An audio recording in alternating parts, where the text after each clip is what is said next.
Well, hello, everybody. Good afternoon, and welcome to my live interview today. It's Lynee with Interview Like an Expert. I often get questions from my clients who are wondering about working with recruiters. They often ask me something like, how can I work with a recruiter if I'm looking for a job? And as we know, there are a lot of people out there looking for jobs these days who are out of work. And so I thought it would be a great opportunity to speak to an expert in the field. The truth is that the world of recruiting has changed over the years. And I thought we need somebody who's an expert to demystify this for us and give us a clear understanding of the recruiting industry and the different types of recruiters and how it all works. So today I'm bringing you an interview with Mary Olson-Menzel. Mary is the president and the founder of MVP Executive Search, which is based in New York City, and they serve corporate and individual clients all over the country. So today we're going to give you an overview of the three different types of recruiting firms, including staffing agencies, contingency recruiters, and executive recruiters or retained search. And I'm hoping that this is going to provide all of you with some new and valuable information that will help you better understand this world and understand which, if any, of these models may be useful or accessible to you as you search for a new job. So Mary, welcome. Thank you for joining us, and thank you for taking time out of your busy day to be with me and help this group understand the recruiting world a little bit better. Thank you, Lynee. It's always great to be with you, and I'm honored to be here and speaking with you today. Oh, it's great to have you. Mary and I did a workshop here in Chicago. She was in town last November. So we worked together before. We love working together. This was a great excuse to work together again. So like I said a few minutes ago, Mary, many people, but especially those in more white collar or professional roles, have questions about recruiters. And they seem to think that working with a recruiter might help them to find a better job or maybe find a job more quickly, for example. But like you and I have discussed, the world of recruiting doesn't quite work this way. So how about we start with you giving us a brief overview of the recruiting industry, and then I'd like to just dig in and get a little bit of an overview of each of the different models one by one. Great. Sounds good, Lynee. So when you're thinking about contacting a recruiter, truly you want to be thinking about casting a wide net, right? So a lot of people think there's a myth out there that somebody thinks, I can hire a recruiter and they'll find me a job. It doesn't work like that. And so, the way to think about working with a recruiter is that you want to cast a wide net and be on the radars of many different recruiters and the recruiters that are actually specializing in the world that you're living in and working in. So I'm just going to jump right in and kind of give you the idea of who these recruiters are, what role they play in the job search, and what type of individual should go to each different type of recruiting firm. Okay. So there is a staffing firm. Staffing firm is very much when a company is looking to do high volume hiring. If they're looking for auditors or call center people or administrative type people, a lot of times that would be where you go for staffing. Gotcha. Okay, so this is like maybe an accounting, right? Account temps I've seen, or Manpower, or Kelly Services, or maybe a couple of those larger those companies that pop to mind that are kind of national in scope. Correct. That's Robert Half and many of the other ones that you just identified. Yeah, Robert Half is another good one to add to the list. Perfect. Okay, so if you have those types of jobs or you're looking for that type of job, those are great companies to get in contact with because they are accepting resumes and they want candidates. They are actively seeking candidates and looking for people to reach out to them so that they can place them on behalf of employers who have asked them to help them recruit people. Yes, and you brought up such a good point, Lynee. So a recruiter is hired by the organization, not by the individual. Okay. And this is on behalf of every single type of recruiter that's out there, which we'll get into later. But Yeah. what is happening is a company has an opening for an account, let's say. They Okay. call Robert Half and Kelly and all of those other organizations, and they say, we're hiring accountants. Please send me resumes. They sign a contract. Obviously, they would pay a fee if the person was placed. But it's the company that is doing the search and then the recruiters that talk to people on that company's behalf. All right. So it's it's very much company driven by what kind of people the recruiters are looking to work with and looking to talk to. And then that kind of can take us straight into what the next type of firm, which is what we call contingency search firms. And that is a even a deeper dive and a higher level of what they're typically looking for. This could be when companies are looking for a specific salesperson. This is mid management or specialty type search. But once again, it is the company that hires the recruiting firm to do the search for them, not vice versa. But it is a really good thing for you to be on the radar of any and all recruiters that you can be, because you don't know what searches they're working on unless you're in contact with them. So a contingency firm is one where the client would once again say they would like to hire a controller. We'll stay in the finance world for a moment. Okay. They'd like to hire a controller, and so they put it out to several of their trusted firms that they believe in and work with. And then those firms go up against each other to Mm. provide the right candidates to this company. So you're still up against a lot of different candidates when it comes to working with a recruiter, but it's nice still to be on the recruiter's radar regardless. Great. So let me pop in and just mention something about contingency. And again, I guess it's not super important for candidates to know this, but sometimes it might be interesting for them to know. So, as a candidate, let's say, well, I want to build a relationship, or like if somebody calls me, I want to be on their radar. Like you said, they happen to be recruiting for, let's say, sales, right? I mean, that's the profession I was in for many years. So they contact me and say that they're interested in speaking to me, they have a role available, would I be interested? So they, in the contingency world, are one of many recruiters working on this role, or a number of them, a handful, whatever it may be. So what's interesting, I guess, for our audience to know is that when you're a contingency recruiter, the company hasn't paid you to do that search. You get paid once you bring the candidate that they hire to the table. So they cast a wide net with their recruiter base, and a company thinks that that's a great way to identify lots of talent, right, and review lots of talent from a number of different sources in order to find the best fit. And the only person who gets paid in that scenario is the company that ultimately brings them their one hire, correct? Correct. So Okay. it's very, very low risk on the client company side and high risk on the contingency recruiting side. So they could present 25 clients and somebody else, a competitor, could end up placing somebody there. So it's a numbers game. There's a lot of conversations to be had before the hire is made.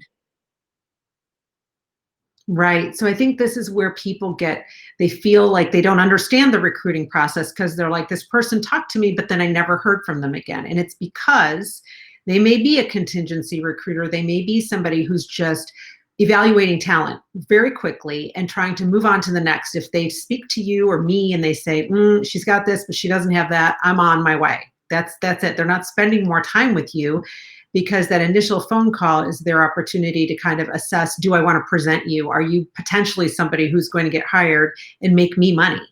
So they're really working fast and working with a lot of people, like you said, high volume. So anyway, it's interesting, and I think as a candidate, if you want, you can certainly ask: Are you a retained recruiter, or are you a contingency recruiter? And but even if you know that in the background, you will kind of be able to tell behavioral, I think, differences. So that may lead us into kind of really what you do, Mary, right? That you have your own firm that you've had for many years, and a really successful firm where you do executive recruiting / retained search. So why don't you talk about that model and how it's a little bit different, or I guess a lot different than contingency recruiting? There's some similarities, but there's some big differences too. Yes, definitely. And yes, we have been doing executive search, coaching, and leadership work for almost 8 years now, or a Mhm. little over, actually, a little over 8 years now.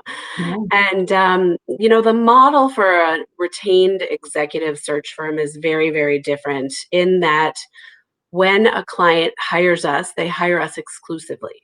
Mhm. Okay. And some names of search firms that maybe some people in your audience have probably heard of are Korn Ferry and Russell Reynolds and Spencer Stewart, Mhm. Heidrick and Struggles. Those are some of the big global ones. Yeah. But we are a boutique. We do Mhm. the same thing, just in a very high touch way. And so when, let's just say, ABC company hires us and they say, we would like a chief marketing officer. They sign an exclusive agreement with us, and I put a team of recruiters on the search to really go to business and make sure that we're just shaking all the bushes and making sure that we're out there networking and contacting all the right people at the right levels. But we also Mhm. operate on, in accordance with the organization. So we are almost an extension of ABC Company, getting to know Mhm. their culture, getting to know exactly what they need, all the nuances outside of just a resume in this executive. So it's much higher touch. And the way that recruiters get paid on retained search is they get paid a third of the fee up front. They get paid the second third of the fee after 30 days or after specific deliverables of Mhm. candidate slates are given. And then they get their final third payment upon hire. And that kind of locks the client and the firm in together in almost a really nice, dedicated relationship so that everyone we're talking to, we're thoroughly vetting in the same way.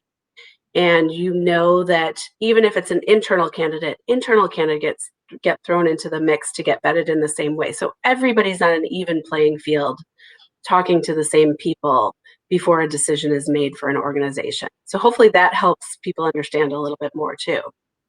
Yeah, I mean, I think that, a few key things, if I may, with executive search is when we talk executive, it's high level, to your point. The reason that a company is going to hire your firm or any of those other firms you talked about is because they either don't have the staff or capacity um, to handle that role.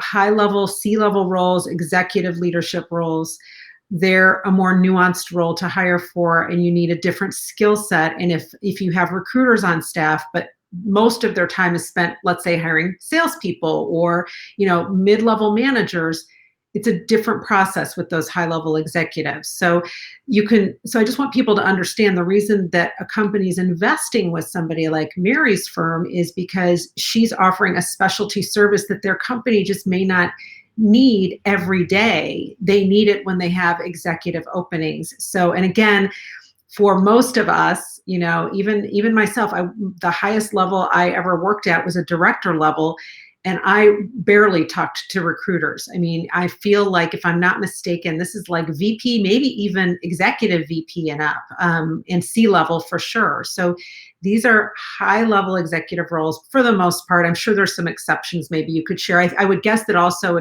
in the cases of very difficult specialty kind of roles where somebody has to have a very specific skill set, and there's not a lot of them. There's a lot of salespeople. There's a lot of people who can do marketing, but there's not a lot of people who maybe have a specific technical background. And so sometimes a company might need to retain a firm in that way as well, right? Exactly, exactly. And that can go across the board though too, Lene. I mean, there's even expertise, a lot of expertise in the contingency side of the business as well when it comes to specialty. I think contingency firms really thrive with the Mm. tech and the finance and that kind of thing because of, you know, how they can really dig in and create a specialty. Ours is much more even general management, right? We definitely have a sweet spot of sales and marketing, which, is I always love doing those searches because the people are really fun to talk to. But we really are much more general management. So if we have a client, one specific client in Chicago, we placed their head of communications, their head of marketing, their head of sales, their head of international business, their head of media relations, so they come to trust us because we get to know them very intimately as a client. And then, the searches just continue. And to your point, they have a really robust, really amazing HR team in place, and we are their business partners. So we Right, are we are working in conjunction to help the HR people even, shine more in the CEO's eyes. right. That's kind of our job. Well, that's great. I think that so that's one other thing I think that's important for me to just reinforce for my audience, our audience, is that oftentimes because of the nature of recruiting, there are some levels of specialty. To your point, you are general management, so you might be able to recruit across a bunch of different management level roles, senior management roles. And to your point, also, a contingency recruiter might specialize in financial services, or might specialize in digital media, or specialize in media sales, whatever it may be, where they want to be known as a go-to recruiter. So what the recruiter in those cases does is builds up a network of contacts, a network of potential candidates all the time, regardless of whether they have a job that they're hiring for. I have a friend who had his own firm, and he was doing that, right? Focusing on digital media, and I think, media companies in general, which obviously is a tough group right now with all the challenges that they're experiencing. But if people needed to call somebody, he would have a Rolodex, right, of people who are actively working in that field and who might be willing to move if an offer was a good match for them. So this is kind of how the world the world of recruiting works. And I just want people to sort of understand each person's a little bit different, each recruiter's different, each company's a little different, but there do tend to be some specialties, right? Whether it's with, like you said, mass hiring on the staffing firm side, or whether it's on specialty roles or categories and contingency, or with you at more of the executive level where you are really becoming a partner with that company. And maybe you hire for work with them on one role, but to your point, you can grow into a relationship where you hire for many roles because you understand their culture and what they do. And you found people who have been a good fit company, so they keep coming back to work with you. So one thing I thought would be interesting to talk about here at the end of our conversation. So now we kind of have given people a lay of the land. And you talked about trying to build relationships with recruiters. And I think that for regular people, even for me, I was like, I could look up some of these people at these high-end firms you mentioned earlier, but they didn't want to talk to me because I was too low level for them. So one tool I, have heard consistently, and you've shared this with me as well, that recruiters use is LinkedIn. LinkedIn is a huge resource database for you in terms of identifying and finding talent. So maybe we can talk just for a couple minutes here about the importance of LinkedIn, how you use LinkedIn and how you view it, and how candidates should view it, and what they should do to really, I guess, get noticed by recruiters on the platform. Right. Yes. I mean, LinkedIn is our best friend, isn't it, Lene? In so many ways. I tell all of my coaching clients that too, that, your your LinkedIn profile has got to be up to snuff. It's even more important than your resume these days. The way that I look at it is a resume is your almost like your business card or your calling card these days, right? There's data out there that says that the average hiring manager looks at a resume for 6 seconds. Huh. I know. So work on your resume, make sure that it is, has all the right buzzwords and terms and it's clear and concise. And Lynee's the expert in making that happen for you. But the next wave of what is here now and into the future is your LinkedIn profile. And that is what creates color around your resume and really shows people who you are as a professional. I mean, it is everything. It's your professional brand all in one little click. And so it's interesting as LinkedIn has grown and really become more robust through the years, they actually developed something maybe about 5 to 7 years ago, maybe even earlier than that, something called LinkedIn Recruiter. Mhm. And it is it's like gold for us. It Mm. really is. It's a recruiter's best friend. And what happens is my recruiters are able to plug in whatever role. Let's just talk about that chief marketing officer role that we're working on. They could plug in the keywords and what they're looking for, marketing, digital, all of the things that go along with marketing communications, Chicagoland area even. Mhm. And then a list will pop up for them of all the marketing people, all the marketing executives in Chicagoland. And it takes away a lot of that parsing through resumes that recruiters used to have to do all the time, because now they can just narrow down their searches right there in LinkedIn. Mhm. So for your audience, for everybody that we're talking to right now, that LinkedIn profile, having a robust LinkedIn profile is so, so important. And part of it is, you can you can have keywords in there that the recruiters can search on, but it's also about, a professional picture, and it's also about who are you connected to. Mhm. I mean, you can look and see if any of the recruiters are connected to the, potential candidates, and there's a lot of really good networking that happens that way. But also from the job searcher's standpoint, the more information that you have on your LinkedIn profile, the better off you are, because a recruiter can find you amongst the however many million people who are on LinkedIn right now, right?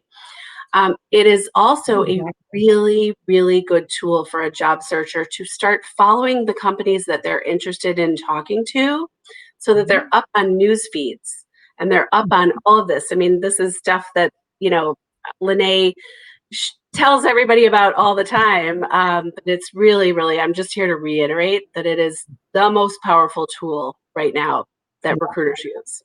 Well, I think that you made a great point. I loved your point about saying, this is what I want everybody to understand. That's where recruiters tend to start, right? Of course, ads get posted, and there are companies who are posting ads, but there are also companies and recruiters who have the opportunity and the option of taking a different approach, the approach you're describing, where they can use this very souped up search engine that they get through LinkedIn Recruiter that I don't get as even like a business LinkedIn premium person, and job search people don't get. So you guys as recruiters have a much more souped up premium product to do much more refined searching. I've seen it on the back end with one of my recruiting friends, and it's pretty powerful. So to your point, recruiters can start there and narrow their focus and start reaching out to candidates and seeing if they're open to even the opportunity. They may or may not be. But I thought what was a few things you also said were great. You talked about recruiters looking to see, do you have a photo on there, which seems basic, but you must have a photo on LinkedIn, particularly if you're in a higher level, role. People, no matter what role you're in, people want to see faces, right? And they want to just get a look at you, be looking likable and approachable and engaging, right? You don't have to have a professional photo shoot, but you need to have a nice photo. But the other thing that you talked about was them looking at your connection base, right? Who are you connected to? And are you using the platform too? I worked with a few months ago somebody who was in a very high level marketing role at a very large company. And this individual wasn't using LinkedIn hardly at all. And I mentioned to this person, boy, I think that any company that you're going to be speaking with, if you're going to be looking at similar companies, large companies, this was a global role that this person was in. And listen, I'm sure they were very busy day to day in their work, but they didn't realize how important it was to be active on that platform on behalf of themselves and on behalf of their company, because when they go to search for that next job, the next employer or recruiter might be looking to see, hey, how are you using this platform? Are you actively doing what your role would dictate that you should be doing? Now, maybe if you're a financial analyst, they're not going to expect you to be posting all over the place, certainly not about any financial numbers of your company, but if you're a marketing person, I think somebody would expect you to be posting about what's going on, what's the latest launch, what's the biggest, what was the great result, and promoting your company and your brand on your LinkedIn profile as well. So I think that there's so many layers to what you can do on LinkedIn, but having your profile filled out beyond just a job title, like you need to have it filled in just like you would on your resume. So really great advice there. And I think that, for people who are in those roles where maybe, recruiters aren't reaching out to them right now, one way they can get noticed by recruiters is to really soup up their LinkedIn profile and get it ready and get it supercharged for that possibility. And that's not only the content that you have, but the activity you have on LinkedIn as well, and being active and engaged. So I think that's a great thing to reinforce with people and remind them of, that that's probably one of the best ways that you can kind of get on a recruiter's radar if you can't do it any other way. Absolutely. And Lene, the time is now. I mean, we are all working from home, and this is the time to get your ducks in a row so that you are setting yourself up for success whenever we come out of this. And another thing that I would add for you is, that magic number of 500 plus connections on LinkedIn. To your point, if I'm looking at a business development executive or a sales executive or a chief revenue officer, and they don't have 500 plus connections on LinkedIn, sometimes clients don't want to talk to them because they say, well, they're in sales. Why are they not networked and connected? Right. So it's so utterly important to really have that LinkedIn profile, as robust as it can be. And the time is now to do it. Everybody who's listening, everybody who's out there, get to work on your LinkedIn profile now if it's not up to snuff. Definitely. I love your PSA. That's great. Good. Well, good advice, because I had an interview a few weeks back with a gentleman who focuses on coaching people on LinkedIn, and we talked all about it. So you're right. People, it also tends to be something people put off. So this is a good time. People have some more downtime, just whether it's just because they're not commuting or whatever. I know there are people who, like you, are doing some homeschooling of kids. So it's not like you have tons of downtime, but we have some time that we've gotten back. And if this is something that's been on the back burner and you find yourself either looking for a job or thinking you may be looking for one soon, it's well worth the investment of your time. And there's lots of resources, even if you don't work with somebody like me, lots of information online that you can access that can tell you what you need to do to get your profile in order. So with that, Mary, I think time has flown. I can't believe, we had a ton of interesting stuff to cover, and I'm sure people will really find this information so valuable. So I hope that for everybody, learning about the recruiting world at a high level and understanding just kind of how all these companies work and at what levels they work at is really important and useful. And you hear it time and time again from me here in my group, the importance of LinkedIn. It seeps in everywhere. So it even seeped into our chat today. And so good advice. But Mary, thank you so very much for taking some time out of your busy day to speak with me and to help educate this group about the world of recruiting and what they can do to set themselves apart and stand out in what was already a crowded candidate field and is going to only get more crowded over the coming months and potentially even longer than that. So the more they can do to kind of get their ducks in a row, as you said on LinkedIn, the better off they will be. So with that, I will say thank you so much for joining. It's been such a pleasure, and I look forward to having you back again sometime soon. Yes, my pleasure too, Lene. And thank you for having me on. I'm here for you anytime you need and your audience. Definitely. Great. Well, thank you, Mary. I hope you have a great rest of your day, and I will talk to you real soon. All right. Sounds good. Stay healthy and safe. Yes, you too. Okay, thanks. Bye bye.